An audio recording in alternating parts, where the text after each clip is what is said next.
Hi everyone! In today's video I'm going to show you how you can make your own metal hair beads. These are really easy to do and can work well for any kind of fantasy cosplay. You're only going to need a few materials, all of which can be found in local art supply stores or online. First and foremost, you'll need craft wire in any color. My favorite is size 20 gauge, and depending on the look that you're going for, you may need small colored glass beads. You'll also need a pair of round nose pliers, wire cutters, chain nose pliers, and nylon jaw pliers.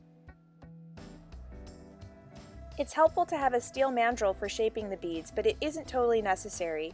You can also use a marker or a knitting needle. Basically, you just need any object with a small circumference. I like to start off by unraveling some wire and straightening it out with my nylon pliers. I never really measure the length, rather I'll just eyeball it. I think this piece looks like it's about 10 inches long. As you can see here, I'm just snipping it with the cutters before placing the end of the wire between my thumb and the steel mandrel. I love 20 gauge craft wire because it's still pliable enough that I can use my fingers to wrap it around. In the craft world, the higher the number gauge, the thinner the wire.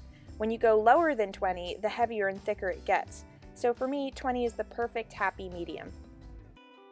Once all the wire is used, I slipped it off the mandrel and used my chain nose pliers to carefully flatten the two ends into place. And with that, the first bead was finished. Here I'm following the exact same steps, but I'm using a Sharpie instead of the mandrel. I just wanted to demonstrate that while it is helpful to have the right tools, you can absolutely get away with using other small round objects. In this version, I'm going to be a little more creative. I've straightened and cut a piece of wire, but this time I'm going to use my round nose pliers to make a small loop at the end. Once I had that in place, I used the chain nose pliers to grip it so I could curl more wire around it, making a little swirl design. After that, it's the same thing. I'm just wrapping the remaining wire around the mandrel to complete the bead.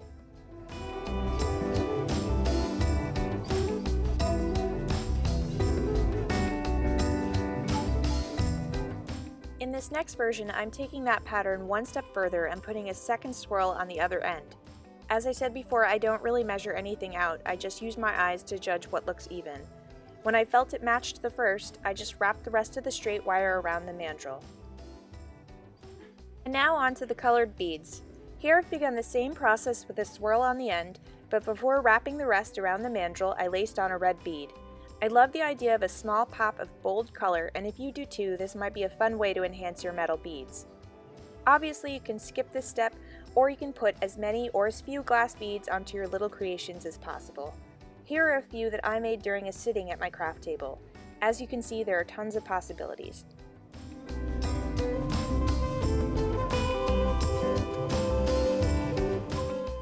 Now for hair bead application.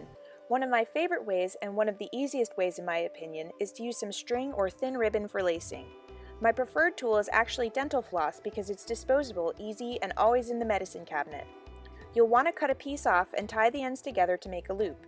You can see that I've already made a little braid and I want my first bead to rest on top of the elastic. To do this, I'm stringing the floss loop through the bead before slipping the end of my braid through the same loop. All that's needed now is a gentle tug and the bead slips right on. This particular bead is a bit too wide for my thin braid, so to get it to hold in the center of the strand, I've decided to braid right underneath it. I've picked a thinner bead for the end of this one, and I'm using the same method to slip it into my hair. In this version, I've started a second braid but stopped mid-strand. I've tied away two of my 3 sections with a styling clip, and I'm threading another bead onto the third. Once it's on, I'll find my place again and continue the braid. This is just another option for styling in metal beads. Another way you can keep a looser braid in is to divide the hair below it into 2 pieces and make a square knot. I actually like this method the best, and you can see that I finished up by taking advantage of 2 strands and making a rope braid to the ends.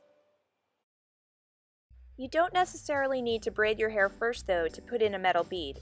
Here I'm marking a strand of hair with a small elastic, which will act as a guide for where I'd like the bead to sit. If the bead opening is tight enough, it may stay in the hair with little to no problem, but this is a great trick if that's not the case. As you can see, this bead was loose, so I'm pushing a bobby pin through the elastic and clipping the bead onto it simultaneously. It won't come out now until I take it out. Anyway, I've reached the end of my video today. I hope you liked this simple little DIY idea, and if you did, please hit that like button and subscribe. I'd love to see any and all of your creations, so tag me on Instagram if you give this a go. Until next time, have fun and keep braiding. Bye!